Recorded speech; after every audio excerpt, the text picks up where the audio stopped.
जय जय श्री राधे श्याम। ये जिंदगी एक किराए का घर है और ये सभी जानते हैं कि जिंदगी एक किराए का घर है। एक दिन सबको यहाँ से निकलना पड़ेगा और मौत जब हमको आवाज देगी तब हमें इसे छोड़कर जाना पड़ेगा। कोई ऐसा नहीं कि जिसने मौत पर विजय प्राप्त की हो। ये शरीर विनाशकारी है, इस शरीर का विनाश होता है और आज नहीं तो कल इस शरीर का विनाश अवश्य ही होगा। और अगर आप चाहते हैं कि इस शरीर का विनाश ना हो, इस शरीर का नाश ना हो, तो आप सभी श्री धाम वृंदावन के वास को स्वीकार करें और श्री धाम वृंदावन को आप अपने इस शरीर को वृंदावन के लिए अर्पित कर दें कि जब तक ये शरीर है तब तक ये सिर्फ श्री धाम वृंदावन को अर्पित है। और ये बात अपने जीवन में ले आइए कि श्री धाम वृंदावन के अलावा मेरा कोई भी नहीं है। जो मेरा सब कुछ है वो सिर्फ श्री धाम वृंदावन है। और आप एक बात ये यकीन मानिए, कई बार ऐसा होगा कि आपको अगर कोई रोग होगा और वो रोग आपको अगर गिराएगा भी तो श्री धाम वृंदावन आप पर कृपा करेगा, आपको फिर से उठाकर खड़ा कर देगा। हम कई बार गिरेंगे, कई बार, ऐसा नहीं है कि यहाँ गिरते नहीं, कई बार गिरेंगे, लेकिन श्री धाम वृंदावन फिर से उसे खड़ा कर देता है। यही श्री धाम वृंदावन की महिमा है। हमें बस ये मान लेना है कि हम आपके नौकर हैं, श्री धाम वृंदावन के हम नौकर हैं। और अगर हमसे भजन करवाना है तो आप हमें बल दीजिए, दृढ़ निश्चय कर लीजिए। कोई भी रोग, कोई भी कितनी बड़ी बात क्यों ना हो, कोई भी कितनी बड़ी तकलीफ क्यों ना हो, वो वृंदावन वास पर हावी नहीं होनी चाहिए। कि हम वृंदावन वास, आज तो वृंदावन वास किए हैं, लेकिन कुछ समय बाद हमें कोई रोग हो जाता है तो हम सोचे बाहर जाकर अपना इलाज करा ले, या कुछ हमारी ऐसी परिस्थितियां हो जाती हैं, कुछ हमारे निजन होते हैं कि उनके लिए हम सोचे कि जाना पड़े, तो कहते कोई भी आप पर ऐसी बात हावी नहीं होना चाहिए, क्योंकि वृंदावन ही मेरा सब कुछ है और वृंदावन से मेरा बढ़कर कुछ भी नहीं।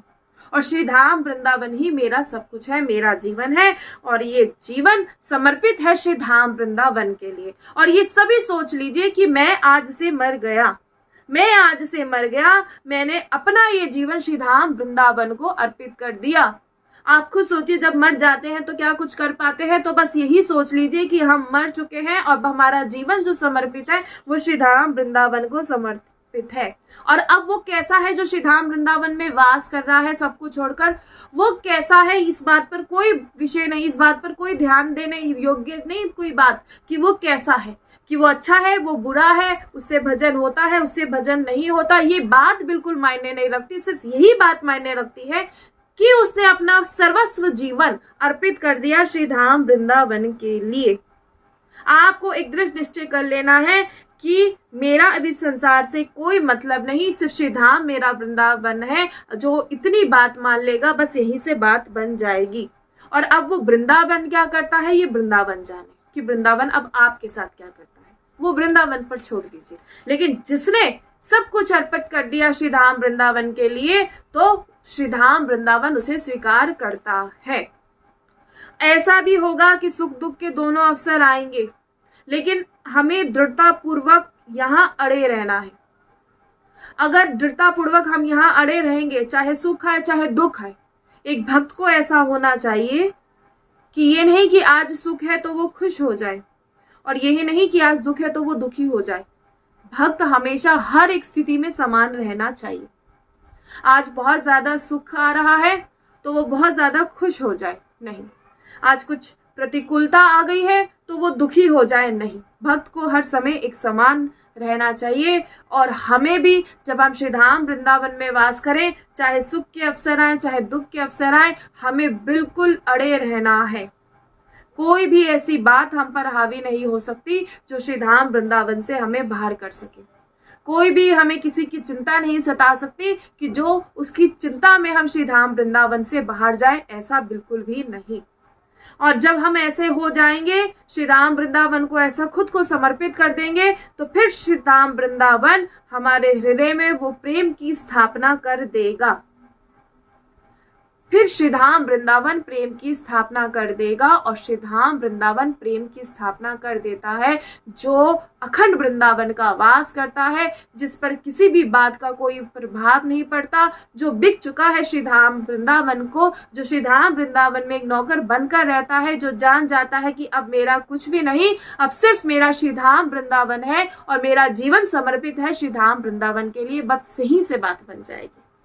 प्रायः कई बार ऐसा होता है कि हम इधर भागते हैं उधर भागते हैं, सोचते हैं कि यहाँ से कुछ प्राप्त हो जाए, वहां से कुछ प्राप्त हो जाए, यहाँ जाने से मुझे ऐसा प्राप्त होगा, वहां जाने से मुझे ऐसा प्राप्त होगा। आपको कुछ भी प्राप्त नहीं होगा। आपको चुपचाप श्रीधाम वृंदावन में पड़े रहना है। चुपचाप यहाँ चुपचाप पड़े रहिए। श्रीधाम वृंदावन आप पर कृपा करेगा। किसी रसिक जन से मिलाना है, किसी भक्त का संग कराना है, कब जीवन में सद्गुरुदेव आने हैं, वो श्रीधाम वृंदावन स्वयं करेगा। इसमें आपको कोई प्रयास नहीं करना। चलो सत्संग सुनते हैं, इनके 10,000 लोग सत्संग सुनते हैं, इनके 1,000 लोग सत्संग सुनते हैं, इनके पास बहुत ज्यादा भीड़ है, ऐसे अगर आप गुरु को ढूंढने निकले हैं तो बिल्कुल मत ढूंढिएगा, बिल्कुल भी नहीं। चुपचाप श्रीधाम वृंदावन में पड़े रहिए। श्रीधाम वृंदावन आपको स्वयं ले जाएगा, उसे जहां ले जाना है, आपको वहां पहुंचाएगा जहां आपको पहुंचाना है। आप बस जैसा धाम कहता रहे आप वैसा करते रहे। बस एक बात ध्यान रखिए, श्रीधाम वृंदावन से बाहर मत जाइएगा। श्रीधाम वृंदावन का अखंड वृंदावन वास स्वीकार कीजिएगा। यहाँ व्यवहार किसी से मत कीजिएगा, बिल्कुल बार बार कह रहे हैं, व्यवहार बिल्कुल शून्य रखिएगा। जहां व्यवहार होगा वहीं आप फंसेंगे।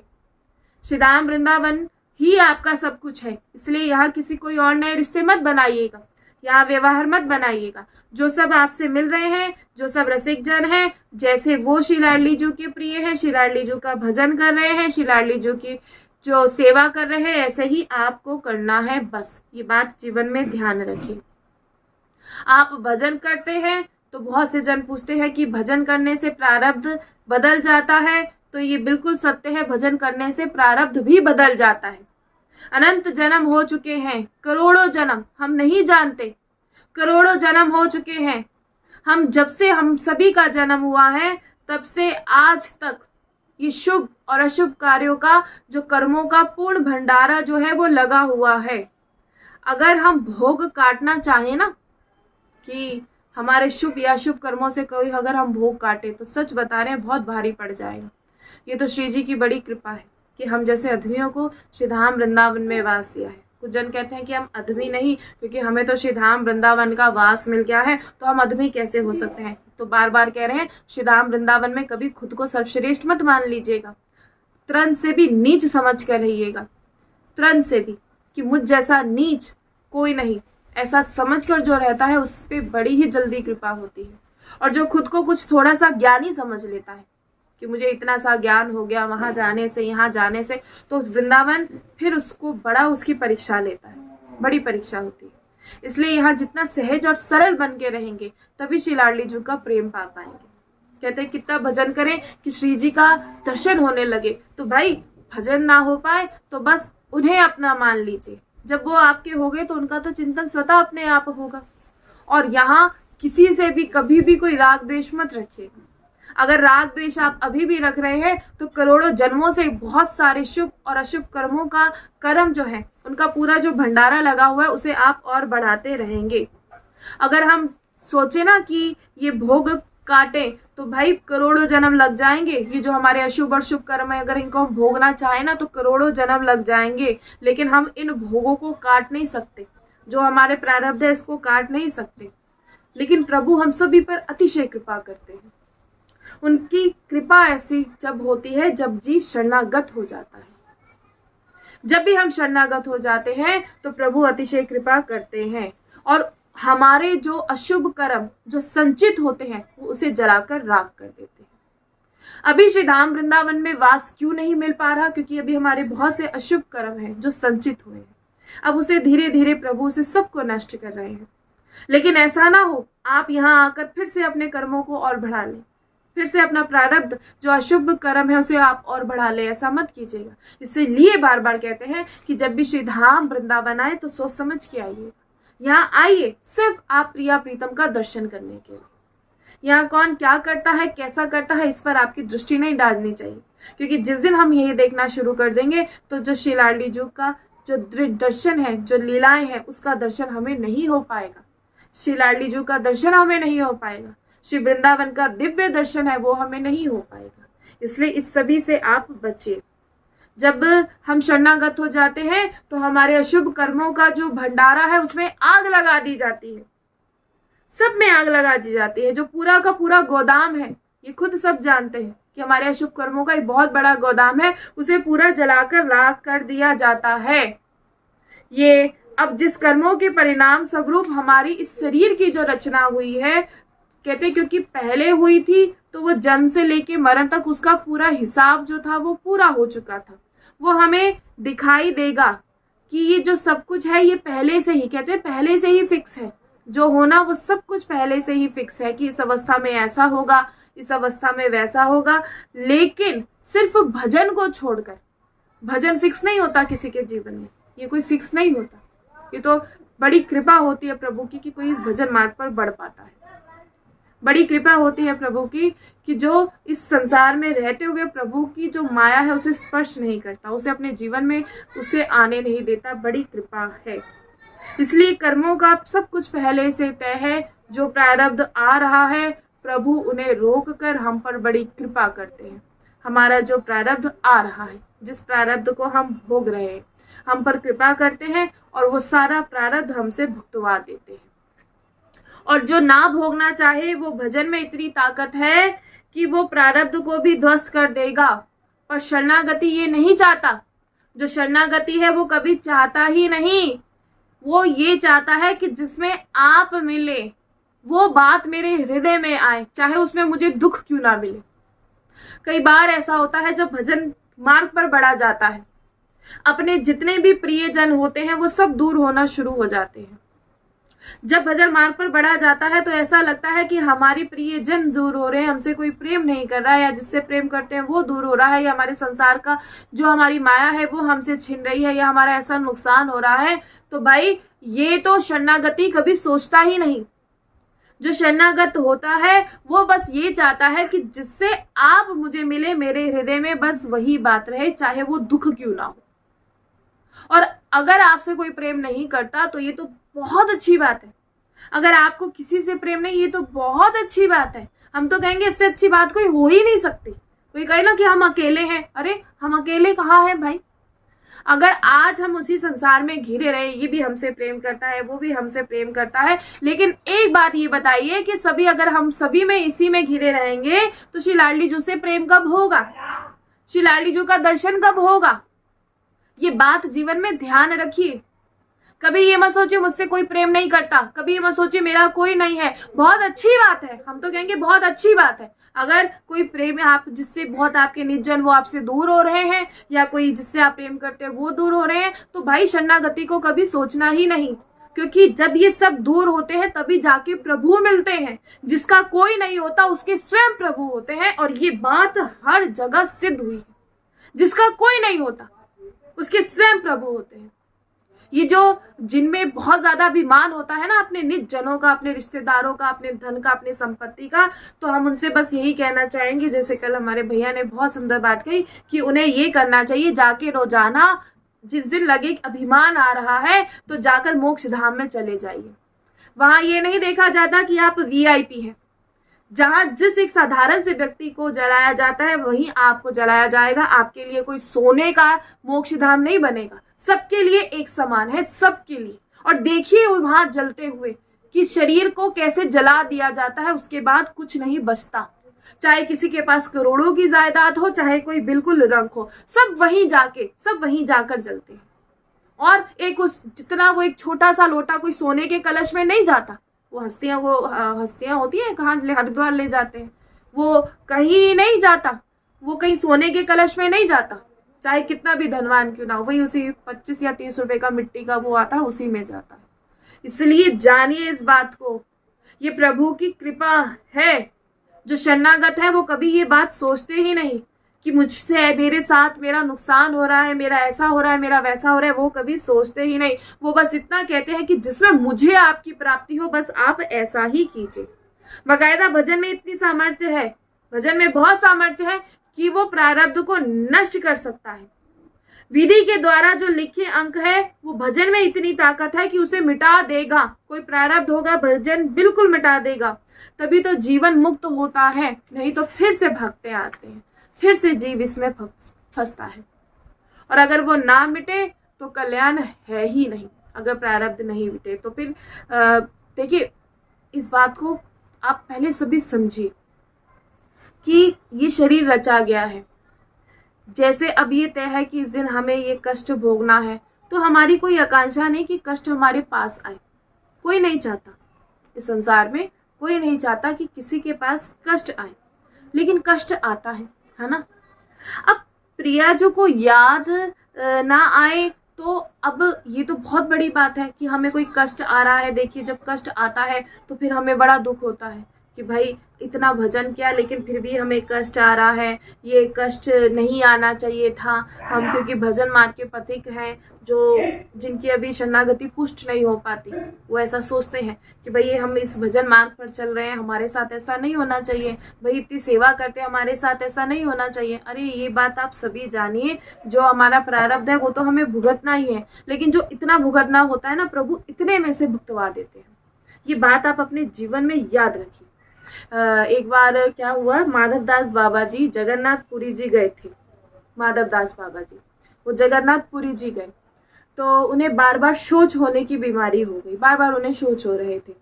अब 2-4 शौच हो तो कोई वैसे ही इतना कमज़ोर हो जाता है, लेकिन वो तो वैसे भी उनका जो शरीर था वो बहुत ज़्यादा था, वृद्ध हो चुका था।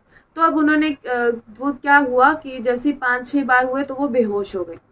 तो जब होश आया तो उन्होंने क्या देखा, एक 14 साल का बालक था, पीताम्बरी ओढ़े था, और उनकी जो गंदी लंगोटी थी, जो मल वाली, उन लंगोटी को धो कर सुखा रहा था और बकायदा उन्हें नई लंगोटी पहना रहा था।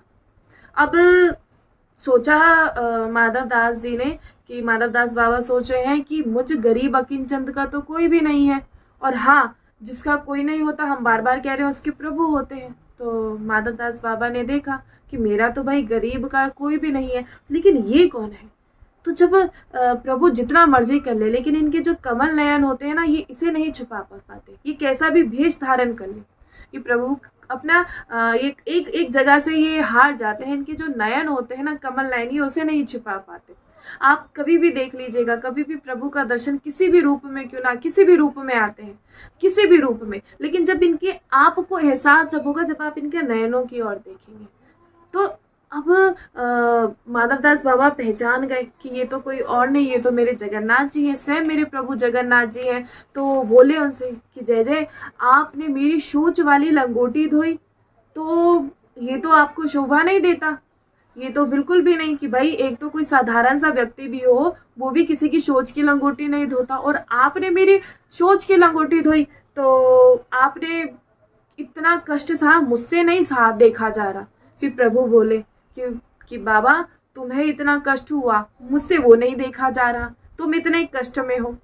तो और कहा प्रभु ने कि बाबा मेरे सिवा तुम्हारा कोई भी नहीं है, तो मैं कैसे नहीं आता, मैं कैसे तुम्हें ऐसे दुख में देख सकता था, ऐसे पीड़ा में देख सकता था। तो देखिए, जो कहते हैं ना मेरा कोई नहीं, जो कहते मैं अकेला हूँ, तो वो अकेला नहीं होता, उसके प्रभु होते हैं। जिसकी चरणागति पुष्ट हो जाती है ना, वो तो कभी कहता ही नहीं कि मैं अकेला, क्योंकि हर समय प्रभु उसके साथ होते हैं। और ये बात बिल्कुल सत्य है। आज तक वृंदावन में जब से वास किया है, कभी नहीं कि प्रभु ने बार बार अनुभव कराया है, बार बार। आप सोचिए जरा, कोई ऐसे थोड़ा ना होता है कि कोई अगर इतना कह रहा है, कोई वो ऐसे थोड़ा ना कहता है कि बस बैठ गया रोजाना और 1 घंटा ऐसे बोल दिया, ऐसे थोड़ा ना कहा जाता है। भाई अनुभव होता है तभी तो बताया जा रहा है ना। प्रभु शंशन आके बचाते हैं, एक बार नहीं, मतलब हर बार। आज तक कभी भी ऐसा नहीं कि कभी कोई तकलीफ नहीं आई हो, कभी जीवन में कोई प्रतिकूलता ना आई हो, बहुत कुछ आया, बहुत कुछ, लेकिन प्रभु ने शंशन आके हमारा साथ दिया।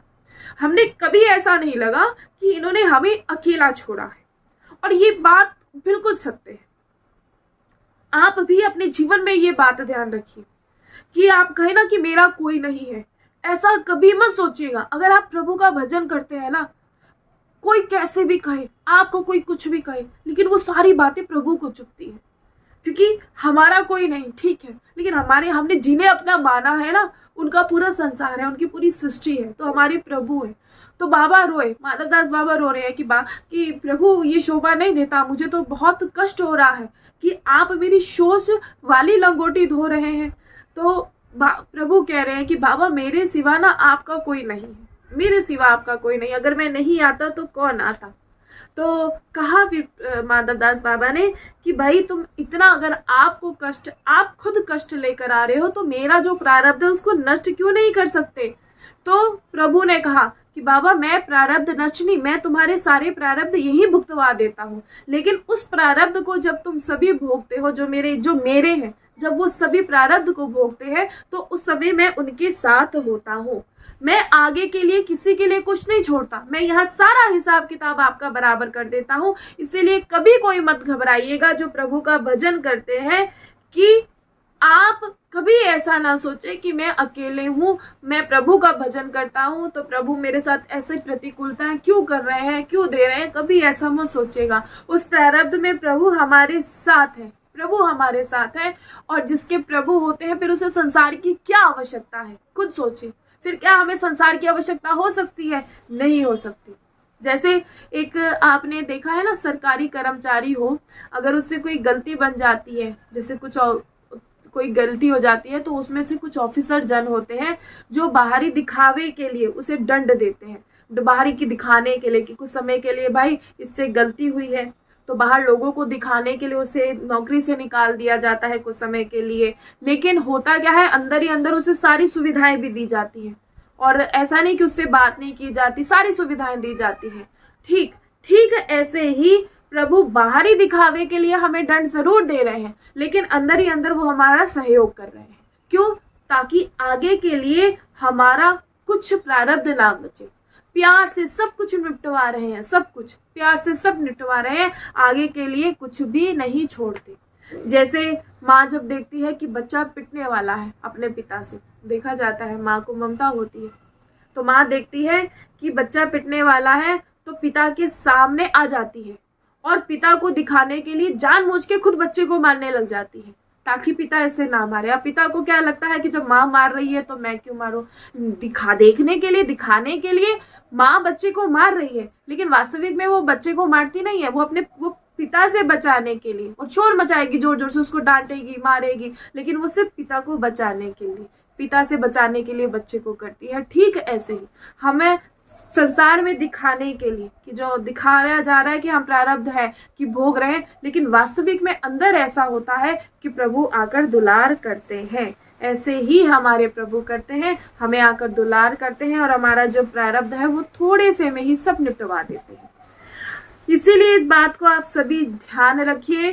कभी ये मत सोचिएगा कि मैं इतना भजन करता हूँ तो मेरे को इतनी प्रतिकूलता क्यों सहनी पड़ रही है, कभी ऐसा मत सोचिएगा, कभी मत सोचिएगा। आपकी शरणागति अभी पुष्टि ही नहीं हुई अगर हम ऐसा सोचेंगे कि भाई इतना भजन कर रहे हैं हमारे साथ ऐसा हो रहा है। आज श्री धाम वृंदावन में वास किया, हमें ऐसा रोग हो गया। आज श्री धाम वृंदावन में वास किया, हमारी ऐसी संपत्ति चली गई। श्री धाम वृंदावन में वास की बात आई तो हमारे निर्जन हमसे दूर हो गए। श्री धाम वृंदावन की वास की बात आई, सब हमसे दूर हो गए, मैं अकेला हो गया। अकेले नहीं हुए, अकेले नहीं हुए, प्रभु साथ आ गए हैं। जो झूठा था, जो झूठ थे, जो झूठे रिश्ते जिसे कहते हैं, वो हटा दिए गए। अब आप अकेले हैं, अब प्रभु आएंगे। ये बात जीवन में ध्यान रखिएगा। बहुत से जन तो घबरा ही जाते हैं, वृंदावन जाना पड़ेगा, अरे भाई इन्हें छोड़ के जाना पड़ेगा, अरे वृंदावन जाना पड़ेगा, अरे ये घर छोड़कर जाना पड़ेगा, अरे वहां कैसे रहेंगे, क्या कहेंगे।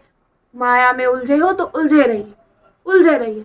अरे वहां कौन हमारी सेवा करेगा, अरे वहां कौन हमसे पूछेगा। देख लीजिए आज आपके सामने है, प्रभु से हम चलाते हैं। कुछ भी तकलीफ हो, कुछ जरा सी प्रतिकूलता क्यों ना, स्वयं आ जाते हैं। अब आप बताइए, कहते स्वयं आ जाते हैं, बिल्कुल आ जाते हैं, क्यों नहीं आते। यहाँ जितने भी भक्त जो रह रहे हैं अपने परिवार से दूर, लेकिन प्रभु के आश्रित, श्री धाम वृंदावन के आश्रित है ना, श्री जी के आश्रित है ना, समर्पित कर दिए ना अपने इस शरीर को श्री धाम वृंदावन के लिए। अब वृंदावन जाने, क्या वृंदावन नहीं देखता। आप एक बात सोचिए, एक कन्या होती है, शुरू से अपने माता पिता के साथ रहती है, शुरू से अपने माता पिता के साथ रहती है। फिर कुछ समय बाद उसका विवाह कर दिया जाता है। अब जब वो विवाह करके जाती है तो क्या उसे ये डर, क्या वो यही अब उसे एक नए घर में चली जाती है, अब वो उसी घर की हो जाती है और उस घर में देखिए उसे कितना स्नेह मिलता है, प्रेम मिलता है ना। क्यों? क्योंकि वो उसी घर की हो जाती है। जब वो उसी घर की हो जाती है तो वो बड़े आनंदित होकर रहती है। लेकिन अगर वही कन्या अपने उस ससुराल में जब उसका विवाह होता है, अगर वो वहां ना ध्यान देते हुए अपने उस मायके परिवार में ज्यादा ध्यान देती है तो क्या होता है? फिर घर टूटता है। ये बात सत्य, ये तो जीवन में देख लीजिए, ये तो यहाँ भी हो रहा है कि अगर कन्या अपने ससुराल में ध्यान ना देकर मायके पक्ष में जाती है तो वो घर टूटता है। ठीक है, ऐसे ही आपका विवाह हो गया श्री धाम वृंदावन से, वृंदावन आपका ससुराल है, प्रभु से विवाह हो गया और ये सुहाग के चिन्ह हमारी ये कंठी है, हमारा तिलक है। जैसे एक विवाहिता का एक उसका सिंदूर जो उसका सुहाग का चिन्ह होता है, ऐसी हमारी कंठी और ये हमारे मस्तक पर तिलक, ये हमारा मंगलसूत्र है और ये तिलक हमारा सिंदूर है। अब हम प्रभु से हमारा विवाह हो गया, अब प्रभु जाने, अब एक जगह के रहेंगे ना तो फिर प्रभु का प्रेम मिलेगा। लेकिन अगर बाद फिर से उस वहां भागेंगे, अरे हमारे बड़े प्रियजन है, अरे वहां जाना है, यहाँ जाना है, तो वृंदावन पर आप किसी को अगर हावी होना दे रहे हैं तो फिर वृंदावन ऐसी कृपा कभी नहीं करता, फिर वृंदावन कभी कृपा नहीं करता। भजन में इतना सामर्थ्य है कि आपके प्रारब्ध को नष्ट कर सकता है, लेकिन जो भजन करता है अगर वो बोल दे ना तो वो सामने वाले व्यक्ति के भी प्रारब्ध को नष्ट कर देता है। ये भजन का सामर्थ्य है। एक भगत जी थे, बाबा थे, उनके ना गले में कैंसर हो गया था, कैंसर। अब क्या हुआ, तो बार बार एक स्वामी जी के पास जाते थे और वहां जाके खूब रोते थे, खूब, कि स्वामी जी बड़ा कष्ट हो रहा है, गले में कैंसर हो गया, बड़ी तकलीफ होती है, बहुत कष्ट हो रहा है। तो बार बार वहां जाते तो ऐसे बोलते कि कुछ तो ऐसा कीजिए कि जिससे हमारा जो कैंसर है वो खत्म हो जाए। तो एक दिन क्या हुआ, सुबह सुबह पहुंच गए भगत जी स्वामी जी के पास। तो पहुंचे तो स्वामी जी क्या कर रहे थे, कुल्ला कर रहे थे, दातुन करी थी तो कुल्ला कर रहे थे। अब फिर से सुबह सुबह जाके बोलने लगे कि स्वामी जी बड़ा दुख हो रहा है, कैंसर हो गया, कुछ तो ऐसा कीजिए कैंसर खत्म हो जाए। अब वो स्वामी जी ने क्या किया कि जो कुल्ला कर रहे थे वो उसके ऊपर थूक दिया, उसके गले पर, कहा जा तेरा कैंसर ठीक हो जाएगा। जब देखो कैंसर कैंसर कैंसर करता है, हमारे भजन में विघ्न डालता है, और सच में उनका कैंसर ठीक हो गया। तो भक्त में इतना सामर्थ्य है कि वो अपना प्रारब्ध तो नष्ट कर ही सकता है, वो सामने वाले का भी प्रारब्ध नष्ट कर देता है। इतना भक्त में सामर्थ्य होता है।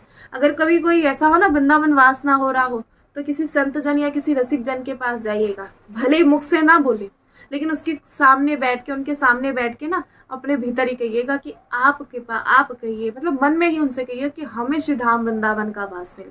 मुख से मत बोलिएगा। हम कई बार सोचते हैं कि मुख से ऐसा बोल दे वैसा बोल दे, मुख से मत बोलिएगा, बस अंदर ही अंदर उनसे प्रार्थना कीजिएगा और आप देख लीजिएगा आपको वृंदावन वास अवश्य मिलेगा ही मिलेगा। लेकिन बस इस बात पे हमें वो होता है कि हम जब भजन जब करते हैं, अगर कोई रोग हो जाए ना तो कभी इस शरीर के लिए मत मांगिए कि कभी आज कहे कि हे प्रभु ये रोग चला जाए, या हे प्रभु मुझे ऐसा धन मिल जाए, हे प्रभु मुझे ऐसी समृद्धि हो जाए, या मेरा नाम हो जाए, कभी ये मत मांगिएगा। इससे भजन का ना मत मांगिएगा। ये सब ये शरीर, एक बात बताइए, शरीर नाशवान, इसको कब तक जीवित रख लेंगे, कब तक? प्रभु से कुछ मत मांगेगा। अगर प्रभु से मांगना है तो बस उनका प्रेम मांगिएगा। अगर आज रोग हो जाता है, शरीर के लिए कुछ मांगते हैं, भाई शरीर आज नहीं तो कल छूटेगा ही छूटेगा। ऐसा नहीं कि शरीर नहीं छूटेगा, आज नहीं तो कल ये शरीर छूटेगा ही छूटेगा। तो हम प्रभु से बस आप ये कह दे कि भाई अगर मेरे पे कृपा करनी है तो इस संसार का जो सुख और दुख है इसका चिंतन कभी मुझे ना आए। प्रभु से अगर कुछ मांगना है तो यही मांगेगा कि इस संसार का जो सुख और दुख है इसका चिंतन मुझे कभी भी ना आए, और बस मैं आपका निरंतर भजन करता रहूं। बस एक बार उड़िया बाबा और हरि बाबा गिरिराज जी में एक संत रहते थे और रोजाना 100 गोपाल सहस्त्र नाम का वो रोज पाठ करते थे रोजाना। तो एक बार उनको लकवा हो गया। अब जब लकवा हो गया तो उड़िया बाबा और हरि बाबा जब उन बाबा के दर्शन करने के लिए गए तो उनसे पूछा उन्होंने कि आप में तो इतना, आपके भजन में इतना सामर्थ्य है कि आप अपने लकवे के, आप तो पूरे विश्व में किसी को लकवा हो जाए आप उसको नष्ट कर सकते हैं। तो उन्हें बड़ा आवेश सा आया। तो उन्होंने कहा कि शरीर के लिए मैं अपने प्रभु से मांगू, ठीक है मेरे में इतना सामर्थ्य है कि मैं कर सकता हूँ, लेकिन क्या मैं शरीर के लिए मांगू अपने प्रभु से? अरे ये शरीर नाशवान होने वाला है, तो मैं अपने प्रभु से क्यों मांगू। ऐसे एक भक्त नहीं, न जाने कितने भक्त हैं जो प्रभु से ये नहीं मांगते कि प्रभु मुझे ये धन मिल जाए, हे प्रभु मेरी ऐसी संपत्ति मिल जाए, हे प्रभु मुझे ऐसा मुख व्यक्ति मिल जाए। वो ये नहीं मांगते, वो सिर्फ प्रभु से मांगते हैं कि हे नाथ कभी भी ऐसा ना हो कि मैं आपका चिंतन, मैं आपको भूल जाऊं, कि हे नाथ मैं आपको भूलूं नहीं। बस ऐसा ही भाव लेकर चलते रहिए। और यकीन मानिए, हमें लगेगा, अगर आपको कोई कहे कि भाई इतना भजन कर रहे हो फिर भी तुम्हारे साथ ऐसा क्यों हो रहा है, वैसा क्यों हो रहा है, कभी उसकी बात पर ध्यान मत दीजिएगा।